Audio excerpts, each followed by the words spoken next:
Hello, good evening, and welcome to the Caithness Amateur Dram Antique Society tasting. And I'm going to continue with the fourth Then and Now, where we compare distillery core release from the past with the equivalent core release of nowadays to see whether that old adage that whiskey was better in the past than it is now, to see if there is any validity to that argument.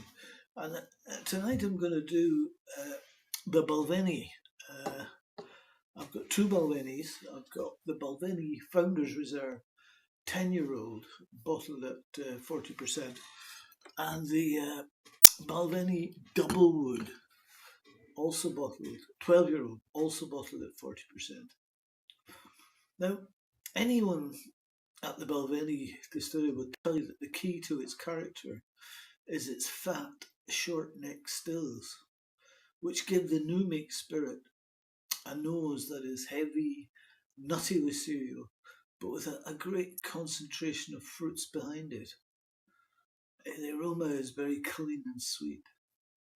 And on the mouth, the new make gives cereal. It's robust and ripe, and it tastes of sweet, nutty muesli. And the finish is also nutty and clean. So we're starting off with the Balvenie Founders Reserve.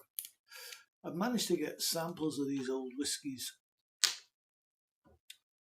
to allow this comparison.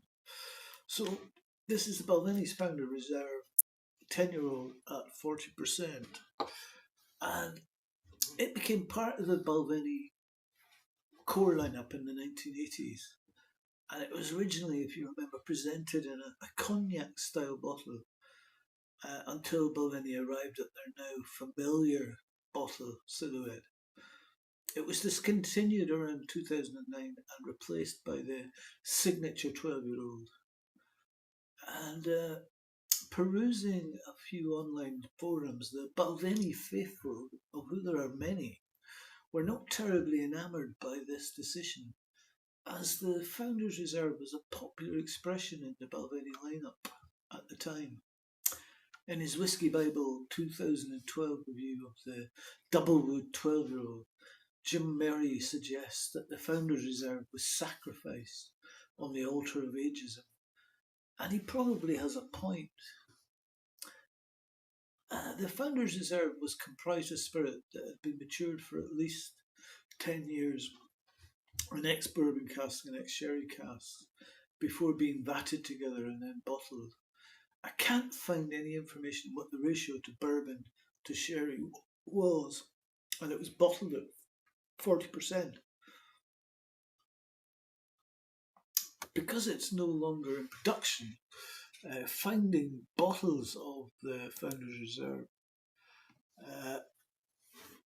in the wild has become harder and harder, and due to its popularity, the price has risen considerably. A bottle now could set you back between £90 to £250, and depending on whether you find a bottle in an online auction or on a specialist whiskey retailer website.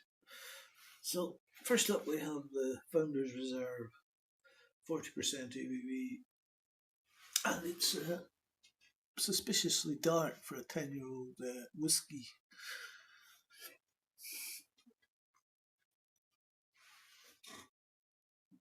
And it's got quite thin tears, or a little viscosity, but not lots. And on the nose you get unripe green apples, white wine, vanilla, and a sort of caramel sweetness starts to show up. Apple juice, olive oil, plums, and it's sort of a creamy limestone. It's very gentle, and it has a soft oakiness. Sweet ginger and cacao like yellow spices. It's got a very nice and polished gentleness with some orchard fruit and a bit of tropical fruit. and there's some notes of honeysuckle, cream crackers, and then the maltiness, which gets balanced against some darker sweet and earthy undertones. Try them out.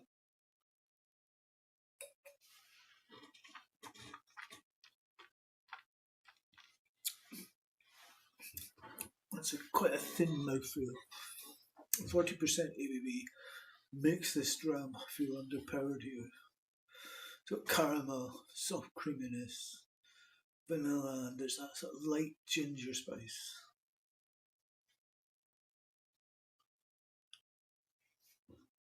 And then the sherry cask, dusty, worn leather, old woody notes as well.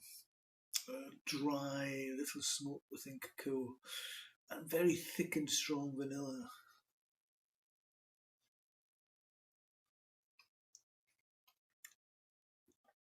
It's a little dry licorice, salt and sweet grapes. It's very good. It's gentle indeed. It's a sort of complex fruit.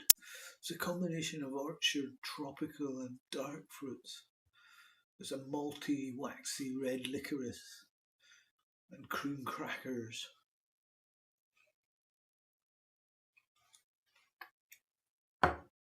And some light notes of cinnamon and star anise.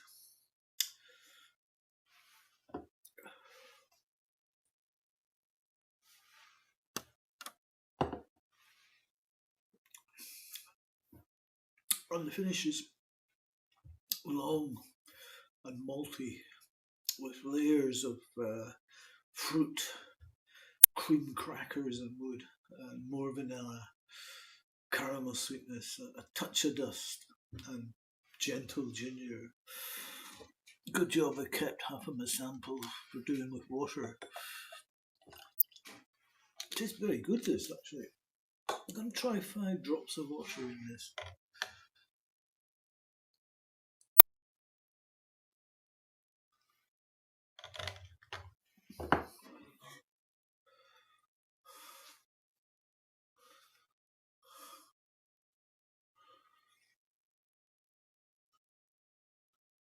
And you get that fruity and malty aroma.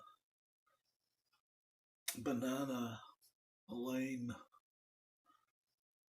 raspberries, floral honey, dry hay and vanilla. Try them out.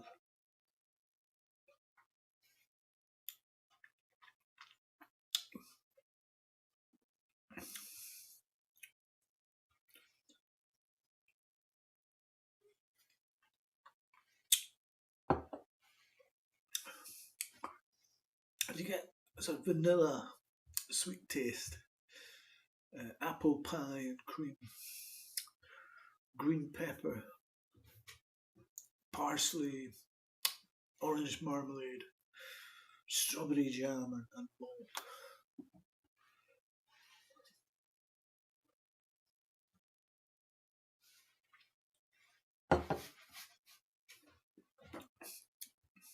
And the finish is medium long, malty, and it's got a fruity backside, this one. It's a malt for in between.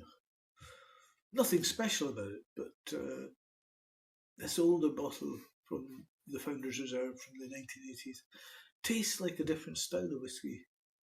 That's different from current Balvenie and other new style releases today.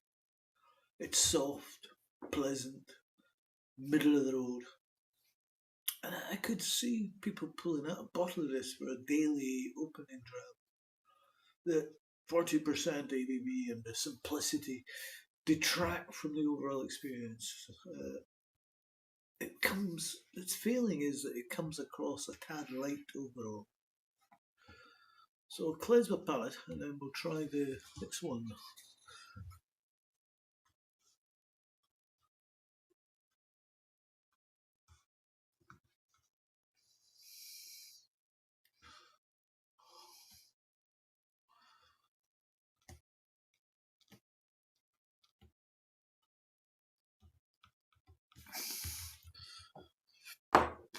So I've got a little miniature of the Balvenie double wood here. I've got clean the palate here. Sorry about that.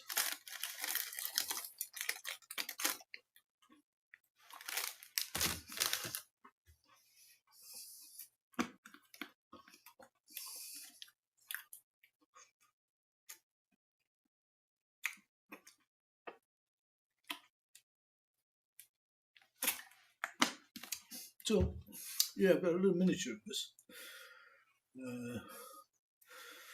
Balvenie double wood, 12-year-old. Got £6 for this miniature. Just going to put it in the box.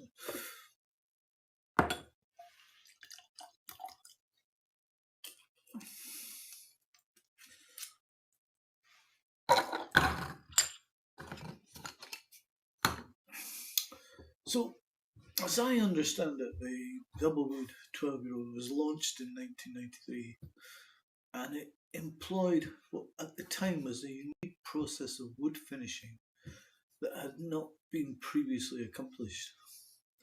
And that process was created by Balvenie's former malt master David C. Stewart. The process involves a two-cast maturation. The name double wood comes from the double finishing, more commonly referred to as wood finishing. So the whisky starts in its bourbon barrels and hops.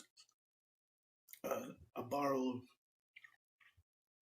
reused staves but with new oak ends before being finished in ex-Oloroso sherry casks for an additional 9 months. And thereafter that, the whisky is married in large oak vessels called tuns for 3 or 4 months. Balvenie presently has a core range consisting of 12, 14, 17 and 20-year age statements. The 12 and 17 are both double woods. 14 is a Caribbean cask expression. And the 21-year-old is in port wood. So, yeah, it's quite dark again for a 12-year-old, even though it's double wood. And it's quite light and lean on the nose. Quite a nice interplay of malt and quince paste, although it is light. And you get some dried muscatel grapes, probably from the sherry, soft baking spices and honeyed pistachios. The nose is well integrated and balanced, which is surprising for how light a whisky on the nose it is. You get dark clover honey, stewed fruits with cinnamon, and there's a slight waft of grape bubblegum, plums and Quaker's apple cinnamon oatmeal, toffee and baking spices. We'll try the mouth.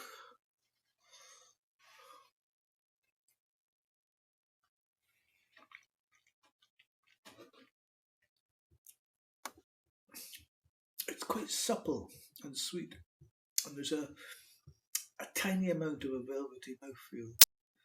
There's a mix of vanilla, toasted coconut, fresh red berries, and a subtle char on the front palate before making its way to a mix of almonds, cloves, and cinnamon.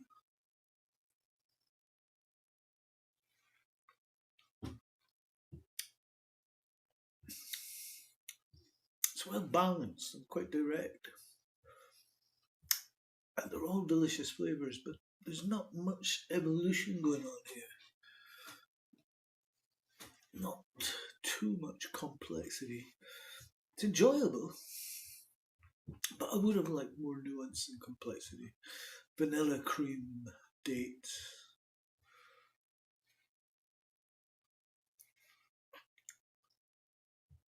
You get the stewed fruits, plums and apricots, jars of honey, and then the nuts of cashews and the slight hint of white pepper, butterscotch and baking spices, toffee, a hint of cappuccino and a slight hint of ripe cherries.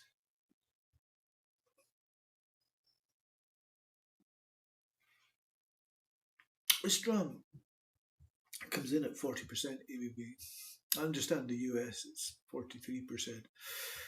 And I would love to have it as an all-natural presentation of at least 46%, non-coloured and non-chill filtered.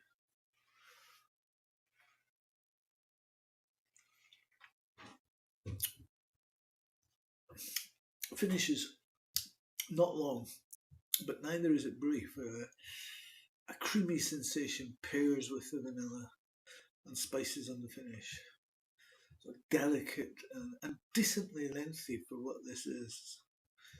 There's some oaky spice, sweet vanilla, and a lingering dry note is what I take away from this dram.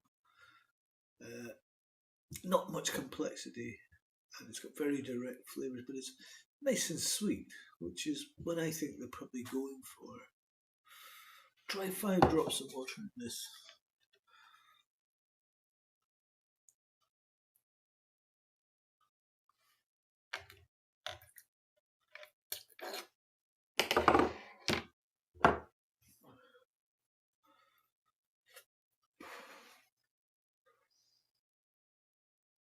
And with water, the malty notes become stronger, but the sherry and the oak are softer.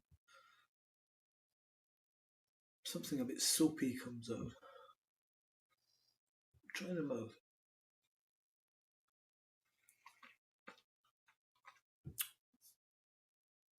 With water, the sherry is slightly amplified over the oak, but it's still a bit thin overall.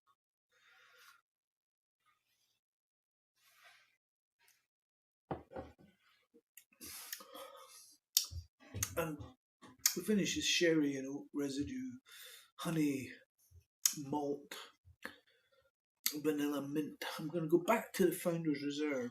This one's got a little water in it. See how it is.